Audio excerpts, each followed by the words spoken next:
home. Today we will discuss the next topic of chapter number 2, experimental techniques in chemistry. The topic is paper chromatography.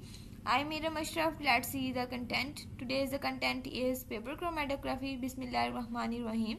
Let's start the topic.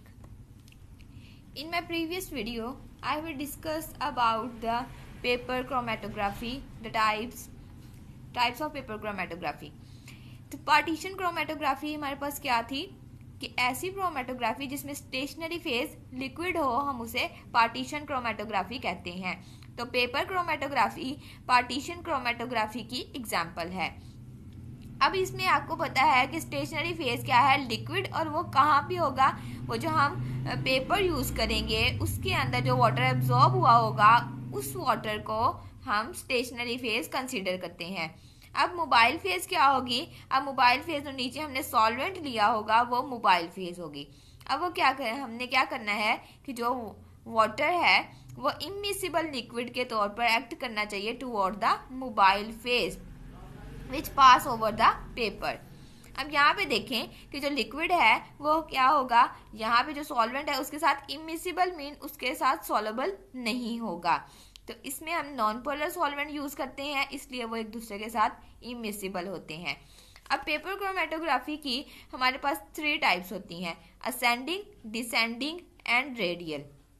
यहाँ पे एक बस 3 words लिख दिए गए हैं, ये नहीं बताया असेंडिंग और डिसेंडिंग होता क्या है.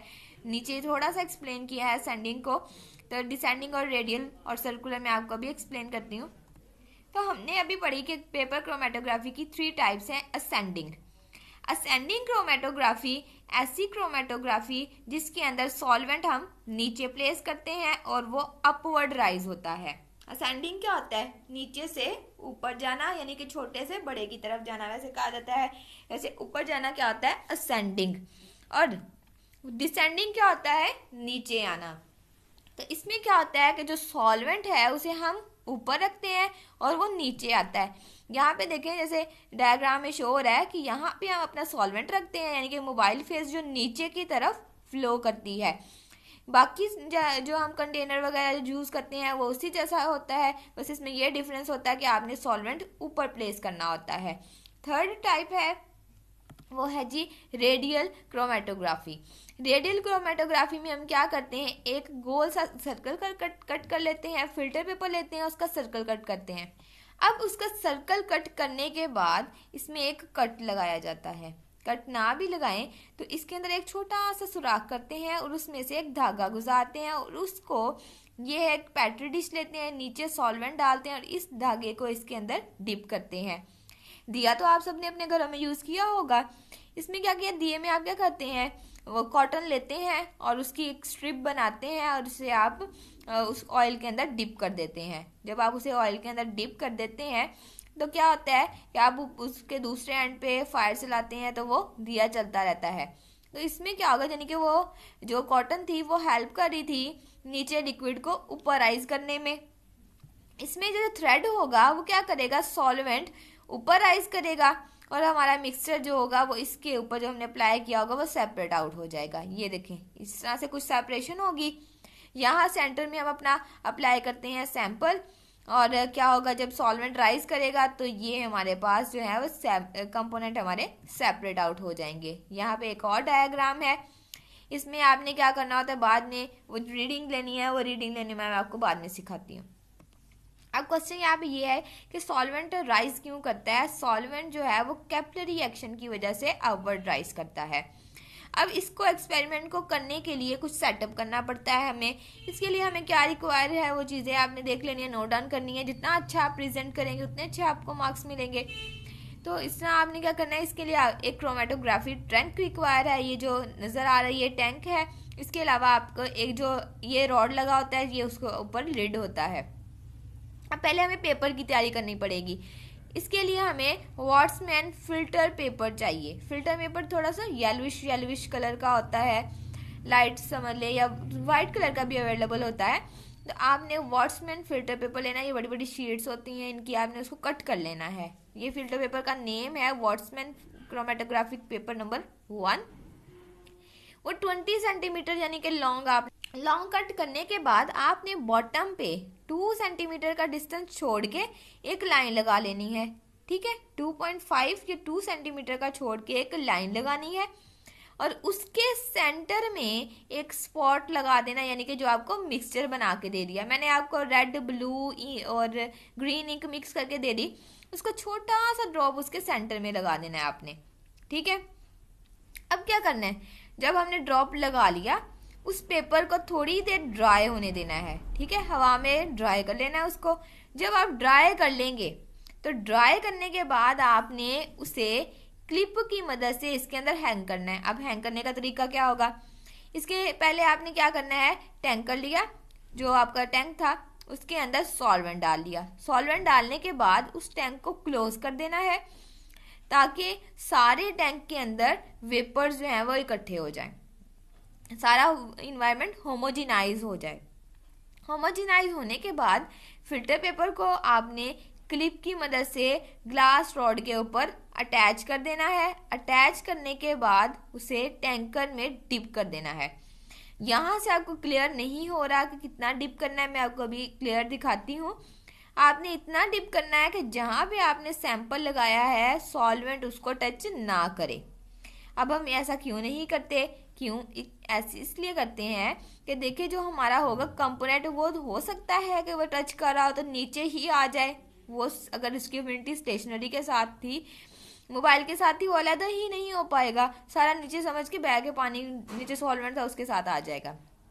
ये हमारा यहाँ पे हो गया। अब जब आपका सॉल्वेंट 3/4 राइज हो जाए, 3/4 पार्ट यानी कि यहाँ तक राइज हो जाए थोड़ा, यानी कि 1/4 पार्ट रह जाए उसका, तो आपने इस फिल्टर पेपर को निकाल लेना है। अब आपके कंपोनेंट सेपरेट हो चुके होंगे, इसको ड्राई करना है। अगर तो कलर्ड स्पॉट नजर आ रहे हैं तो ठीक है, इसके बाद हम रीडिंग लेंगे।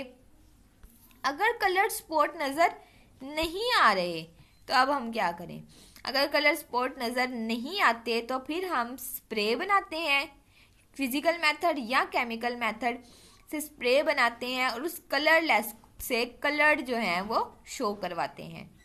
अब हम रीडिंग लेते कैसे हैं, यहाँ पे आप देखें कि जो कंपोनेंट अलहदा हो गए, अब साथ में ना हम क्या करते हैं, एक रेफरेंस भी लगा लेते हैं कि आया हमने क्रोमेटोग्राफी की, सही की या नहीं की। अगर आप पहली बार किसी चीज़ की क्रोमेटोग्राफी कर रहे हैं तो फिर हमें रेफरेंस नहीं लगाना पड़ता, ये रेफरेंस था उसका। अब हमने इसमें क्या करना है, RF वैल्यू निकालनी है, ये है रिटार्डेशन फैक्टर। ये मैं अभी आपको सिखाती हूँ रीडिंग का, पहले आपको थोड़ा सा इसका कंसेप्ट क्लियर कर दूँ। तो यहाँ पे देखें एक क्लियर डायग्राम है जिससे आपको सही तरह से समझ में आ जाएगा। यहाँ पे देखें कि नीचे आपका सॉल्वेंट था, ये हमारे पास लाइन थी, ओरिजिनल लाइन। यहाँ सेंटर पे आपने अपना मिक्सचर अप्लाई करना है और ये वाली लाइन जो है ये इसको डिप, इसके सॉल्वेंट के अंदर डिप नहीं होनी चाहिए, ये जो ओरिजिन वाली लाइन है। अब जब कंपोनेंट हमारे सेपरेट हो जाएंगे, 3/4 तक सॉल्वेंट फ्रंट राइज हो जाएगा, इसे हम निकाल के ड्राई कर लेंगे। ड्राई करने के बाद हम इसको अब स्टडी करते हैं पेपर को। अब यहाँ पे देखें कि जैसे ये रेड थी, पर्पल और ब्लू इंक थी, आपके पास 3 इंक्स थी। इसका हमने रिटार्डेशन फैक्टर किस तरह से निकालना है, जो आपके जो कंपोनेंट ने डिस्टेंस ट्रेवल किया है उससे डिवाइड करेंगे जो आपके सॉल्वेंट फ्रंट राइज हुआ है उससे। ठीक है, जैसे रेड ने 2 किया है और टोटल सॉल्वेंट ने कितना किया 10, तो 2/10 आएगा, 6/10 आएगा, 8/10 आएगा। यहाँ से देखें रिटार्डेशन फैक्टर क्या है, retardation factor is the ratio between distance traveled by the component from the original spot to the distance traveled by the solvent from the original spot। ठीक है, आपने डिस्टेंस कहाँ से लेना है, ओरिजिनल स्पॉट से लेना है। जैसे यहाँ पे देखें कि ये आपका ओरिजिनल स्पॉट था, ठीक है, ये वाला आपका ये वाली जो था ये ओरिजिनल स्पॉट था, यहाँ से आपने डिस्टेंस लेना है।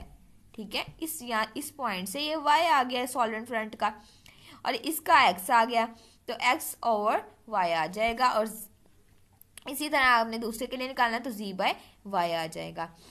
अब यहाँ पे बहुत इंपॉर्टेंट क्वेश्चन है, नोट डाउन कर लें। What is RF and why RF has not unit, इसका कोई यूनिट नहीं होता। अब ये क्यों आपने बताया कि R F has no unit. अब आप बताएं कि आर एफ का यूनिट क्यों नहीं होता। देखें, ये है एक रेशो, ऊपर भी डिस्टेंस है नीचे भी डिस्टेंस है, तो वो दोनों कैंसिल आउट हो जाते हैं और इस तरह आर एफ का कोई यूनिट नहीं होता। अब ये भी क्वेश्चन आता है एग्जाम में, यूजेस ऑफ क्रोमेटोग्राफी, जिसे हम एप्लीकेशंस भी बोलते हैं। क्रोमेटोग्राफी को ऑर्गेनिक सिंथेसिस में, यानी कि ऑर्गेनिक कंपाउंड्स जब हम बनाते हैं, सेपरेशन करनी हो, उनकी आइसोलेशन करनी हो या प्योरिफिकेशन करनी हो, उसके लिए यूज़ करते हैं। चले सेपरेशन तो हम इस मेथड से कर लेंगे, ठीक है, ये वाली टेक्निक यूज़ करेंगे और सेपरेट चीज़ हो जाएगी। आइसोलेट भी इसी तरह से हो जाएगी। अगर तो आपने किसी चीज़ को प्यूरिफाई करना है, वो फिर हम पेपर क्रोमेटोग्राफी यूज़ नहीं करते। मैंने अपनी प्रीवियस वीडियो में कॉलम क्रोमेटोग्राफी दिखाई थी, हम उस मेथड से सेपरेट करेंगे। इससे हम क्वांटिटेटिव और क्वालिटेटिव दोनों एनालिसिस कर सकते हैं। इससे प्योरिटी ऑफ सब्सटेंस डिटरमिन हो जाती है। तो इस तरह से क्रोमेटोग्राफी के बहुत यूजेस हैं जो हमारे पास होते हैं ना। आपने अक्सर सुना होगा फूड अथॉरिटी वाले फूड चेक की तो वो ठीक नहीं थी, तो वो क्या करते हैं, क्रोमेटोग्राफी परफॉर्म करते हैं। उसके अंदर अगर टॉक्सिक केमिकल्स हों तो वो क्या करते हैं, उसके क्रोमेटोग्राफी में वो स्पॉट बन जाते हैं, वो इंडिकेट करते हैं कि इसके अंदर ये चीज़ें प्रेजेंट थी। इससे प्योरिटी ऑफ द सब्सटेंस भी डिटरमिन की जाती है। तो ये थी इसकी प्रैक्टिकल इम्प्लीकेशन। तो ये देखिए, हम यहाँ पे मैंने एक क्रोमेटोग्राफ ग्राम जो है इसको बोलते हैं वो शो करवाया है। इसमें ये कंपोनेंट जो है, ये ओरिजिनल स्पॉट था और ये इनकी सेपरेशन हुई हुई है।